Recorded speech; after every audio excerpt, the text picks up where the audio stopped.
In this circuit we'll see how to generate a dead time for the pulse width modulated signal in full bridge, half bridge, and synchronous buck converter topology. We need two switches that are connected in high side and low side. So in that case, we need to generate a pulse which do contain dead times. So to generate a dead time circuit, first of all, we see this kind of circuit. Here we used two buffer. A buffer, we can say a buffer will decouple input and output, uh, and it is more or less instantaneous. There is no time delay I have used here. If we see this buffer, input is the PWM signal of 10 microsecond period, 5 microsecond on time, and uh, output is connected to CC. This is buffer's positive terminal. So let's check this circuit and simulate it. So first of all, we will see this waveform. This is our PWM waveform, and this is like,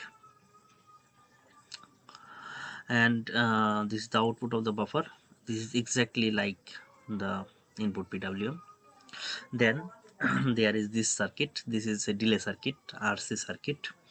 uh, this is the charging part of the circuit, and this is the discharging part. So discharging is done by this diode, through diode. So discharging is instantaneous and charging is delayed.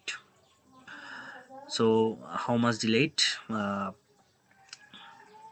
This R and C's values is selected is such that it will generate the capacitor will generate 50% of its input voltage in TD delays time. So let us see the equation. Here, as you can see, this is the charging equation, capacitor voltage as input voltage. This is charging equation of capacitor. At t equals to TD, we assume that capacitor voltage will be half of the source voltage. So if we plot this, we will find this equation. TD equals to 0.693 tau. If we write this like this, tau equals to this. So tau is the time constant of RC circuit. So we can use this value to find out what is the value of R and C. So this I can take R. So R is 1K and C, this is C. TD by 693. So if we use a TD value, this TD value will generate a output voltage of capacitor exactly half of the input voltage. So we can see that. Let us say this. So this is the capacitor voltage, and 0 to 5 volt, and we have taken 100 nanoseconds. So this capacitor voltage rise up to 2.5 volt in zero point 0.1 microsecond or 100 nanosecond. And if we see, the capacitor is charging here and discharging here. So discharging is instantaneous, there is no slope, and charging there is some slope. And so this is my, and there is another buffer, and this buffer's output will give us the PWM signal. So it is, you can see this is giving more or less 100 nanosecond shifting of rising edge.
Now we have added a new circuit.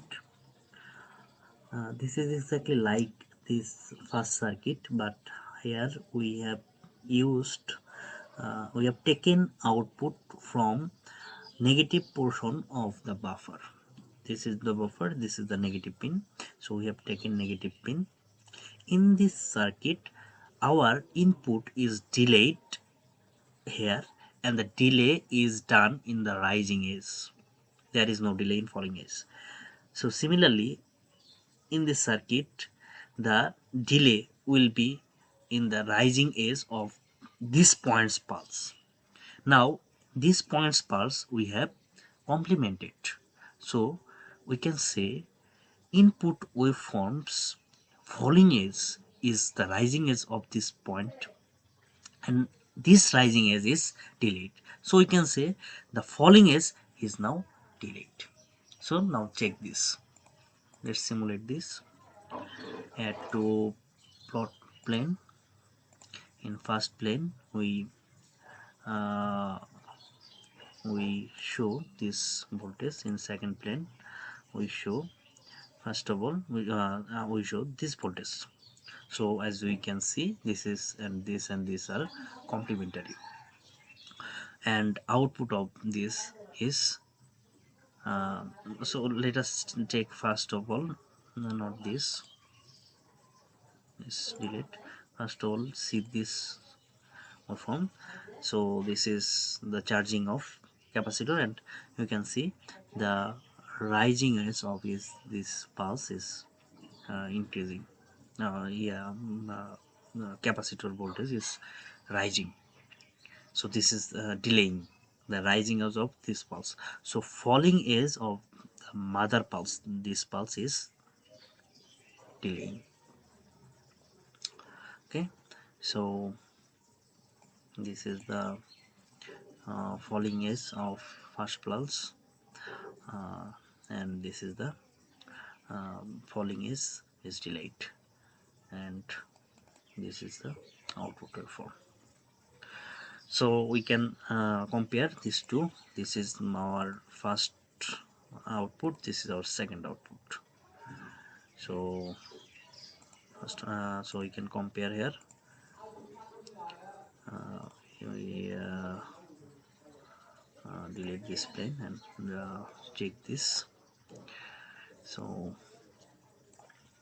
every pulse has dead time, and the dead time is close to 100 nanosecond.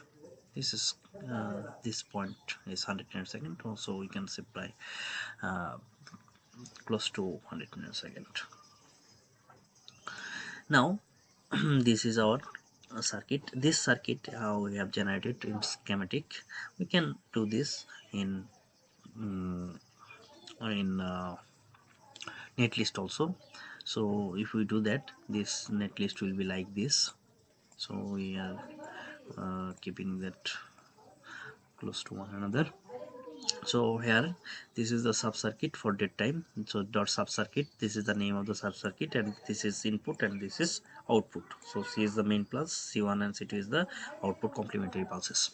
A11, this is the first buffer, and first as this is a special function, so this is A, and there is first 5 pin is input, then 2 is output, and that 8 is common. So C is input and CC is output. Output is taken in positive terminal. So and B high is 5 volt, that is the instance parameter. Here if you can see this in space line we have set B high equals 5 volt. Then this R1, this is R1 is connected in CC terminal and CD terminal, and its value is 1k. C1 is connected to CD terminal and ground, it is TD by 693. Similarly D1, its anode is CD and cathode is CC, and the its model is D. This is a generic model saved in LTspice. A12 is lower buffer, and its output is taken from pin 7 pin sorry, A12 is this buffer, and this output is taken from positive terminal. A21, this is the lower first buffer, and its output is taken from negative terminal. As you can see, this is the positive terminal 7 pin, this is negative terminal 6 pin, and VI is 5 volt 2 for every buffer. So this is negative. Then R2C2 D2 is connected like this fashion, and A22 is this. Then this dot param is used because we have used here TD and we don't know the value of TD, yeah, so we specified the value of TD. Similarly here in similar schematic we have used also the parameter. This is that parameter TD equals to 100 nanosecond. That as we used model of diode, so we have to specify dot model, what is the model, diode model, and what is the name of the model, D. Then dot ends dead time. This is the spice model of our dead time circuit.